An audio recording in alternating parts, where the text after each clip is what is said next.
আজ 22শে জুলাই বিকেল 5:30 বাজে। আজকে আমি আমার এই ভিডিওটা কমপ্লিট করেছি। আমি জানি না এটা আমি কবে আমার চ্যানেলে আপলোড করতে পারবো, কারণ পুরো বাংলাদেশেই আমাদের ইন্টারনেট কানেকশন বিচ্ছিন্ন করে দেওয়া হয়েছে। আমরা ভীষণ বাজে পরিস্থিতির মধ্যে আছি।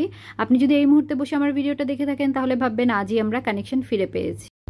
Hello everyone, welcome to my daily blog. আশা করছি সবাই ভালো আছেন। আমার আজকের রেসিপি পানি কচু ভাজা। এই কচুটা আপনারা অনেকভাবেই খেয়েছেন, এবার একটু ভাজা খেয়েও দেখবেন। তো ভাজা বলতে আমরা যেটা বুঝি কুচি কুচি করে ভাজি করা, আসলে সেটা না।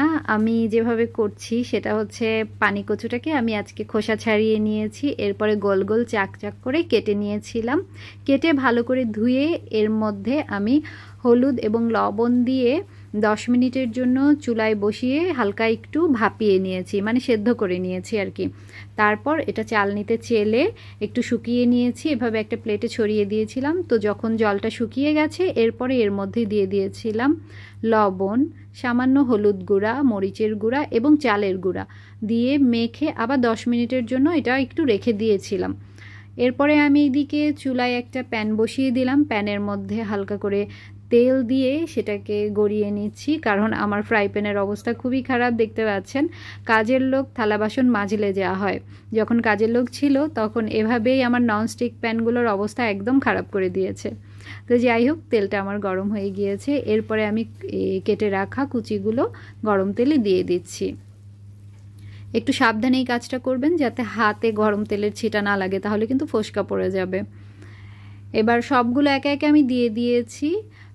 পাশ আমি 5 মিনিটের মতো ভাজবো, মিডিয়াম টু লো আছে।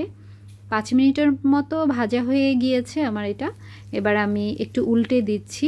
এই 5 মিনিট কিন্তু আপনারা এটাকে আর উল্টাতে যাবেন না, তাহলে কি হবে, উপরে যেই কোটিংটা হয়েছে সেটা নষ্ট হয়ে যাবে।